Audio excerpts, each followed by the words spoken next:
What's up guys, Tiger here, welcome to a mod guide. Now this one is a tutorial on how to turn your Nerf Elite ThunderBlast into an Underbarrel missile launcher.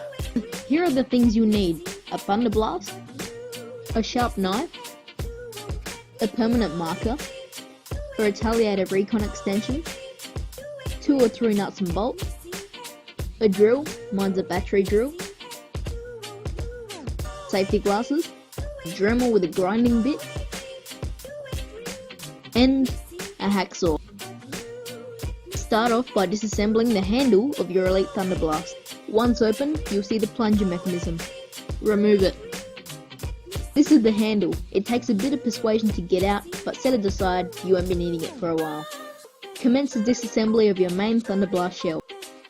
Once you've removed all the screws from your ThunderBlast, just simply pull it up, remove this rear stock piece, and then simply wiggle it out. And it'll come out like so. There's your stop. We're not going to be needing that at the moment. We might work on this later on. But for now, we're just going to be playing around with the center ThunderBlast piece. When you've disassembled the handle off the ThunderBlast, you notice that you've got a bit of a plunger in here. The plunger pushes all the air through a pipe through here, and that ends up making all the air come out of the front to launch the missile out towards your opponents. Now, at the moment, the seal is really loose. If you want a good seal, if you pull it back, you normally you have to put a little bit of effort into it because you want a good seal so that no air is escaping. So what we're going to be doing is taking off our O-ring on the end of the plunger head, like so. Simply put a screwdriver underneath and lift it right off. Then you have a bit of a lubricated plunger head. That is okay. I don't bother about taking off the lubricant because I think it's better to use later on, and you can also add some more of your own if you wish, which I will be doing for better performance. What you're going to do, simply peel some electrical tape and start to get a tiny length of it down the side here. So as you can see, I've got a thin length of electrical tape here. What I'm going to be doing now is putting it onto the end of the plunger head. You don't want it to be too tight inside the plunger tube, because if it is, you're going to have trouble pushing the handle back and launching your missile. You want it to be loose, but still to have a good seal. So test after you've put your electrical tape on, put your O-ring back, and see if it's the right fit for your plunger tube. So put it in. So you can see that it's still a little bit loose. That's going to come out if you try and just drop it. So what you want to do is pull off some more electrical tape, and we'll be putting this around the plunger head because, as you saw before, the seal is not the best. Make sure it's thick and it's not overlaying the lips of the plunger head, because if it is, that will interfere with the performance, and you do not want stuff sticking over the edge because it will interfere with your pumping when you're using the missile launcher itself. There we go. I reckon that's definitely an improved seal into this. When you can hear that bit of a pop sound as it comes out, that means you've got a good seal. If you don't have that, your seal is bad, you still need to keep going. So, that's handling the seal so far. Now let's get into the underbarreling of this blaster. Next, you're going to be needing a recon or retaliator barrel. Mine is already painted to go with my blaster. I painted this one a while ago, and I've got several other recon and retaliator barrels, but I decided to use this one as I already had some drilled holes. The reason I'm using these holes is because bolts are going to slip through them and attach to the ThunderBlast itself. Now take your permanent marker and line up your barrel and ThunderBlast where you want them to go on the blaster. You want room for this to fit onto your blaster as a normal barrel attachment, so you're going to be cutting off most of this, but make sure you don't cut so far forward that you lose your piping, which controls the air inside.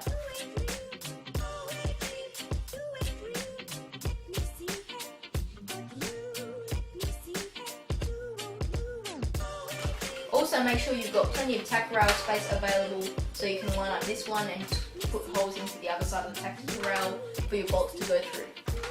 If you feel it necessary, also remove the front sling point by trying to keep the screw port. This can interfere with the front of the darts and also the barrel, etc. It might not always do it, but it's definitely a help if you do remove it. Okay, so I just drew my markings. If you're lining up the recon barrel the same way I am, I'm trying to get 3 different holes worth of nuts and bolts to fit onto this tactical rail. Now I mark my cuts here along this end piece, and also the sling point put some marks on there so the barrel does not interfere with the sling. Alright guys, we're now outside in the workplace. As you can see, workbench right here. Now, what we're going to be doing is using our hacksaw, which is right here. You're going to need one of these to cut through this line here and this sling point as well. Alright guys, so that's it. Once you've taken apart your shell, you can keep this or set it aside for a future project, or you can just chuck it in the bin, whatever you prefer. If you notice here, there are quite a few burrs and different things. It's not very good. All this plastic around the edges, this extra stuff, you do not want this, so simply get a Stanley knife and start to cut it all off.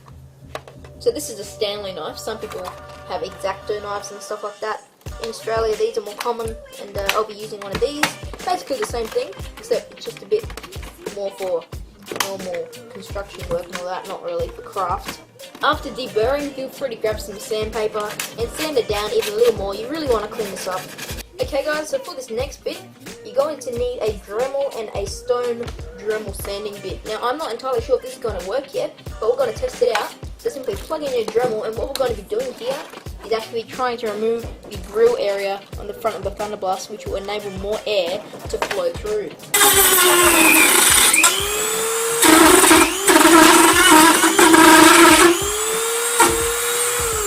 There we go, that worked really well. So if you take a close look here, you'll see that there's a hole here, and that is just from simply pressing up against the front of the grill, and that actually shaved the plastic away on the Dremel.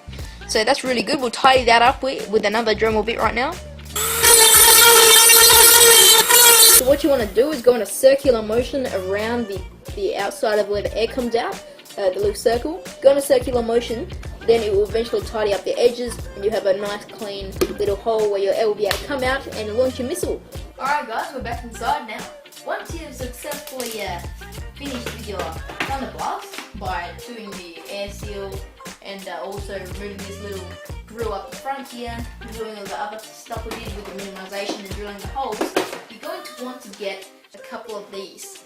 Now these are small, whoops, I dropped one. These are small little nuts and bolts that will slide into your holes. I don't have the exact size of these, but you are going to want them to fit tightly and nicely into the hole that you drilled before.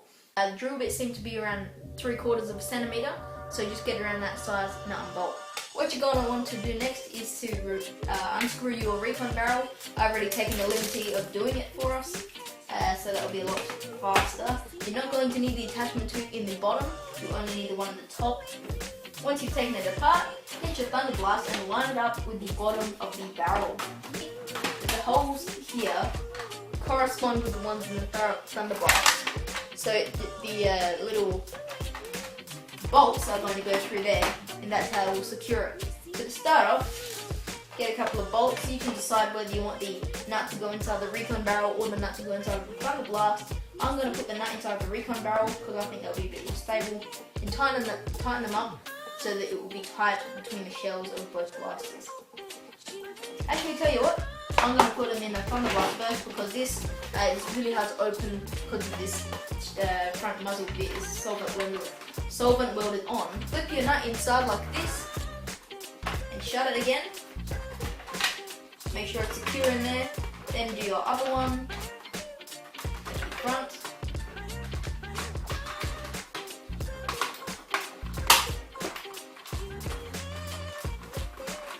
It may be a bit fiddly at first, but you get the hang of it.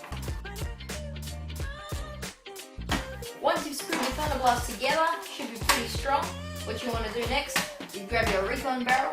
Make sure you remove your attachment tooth so nothing flicks up on you when you're in the middle of working.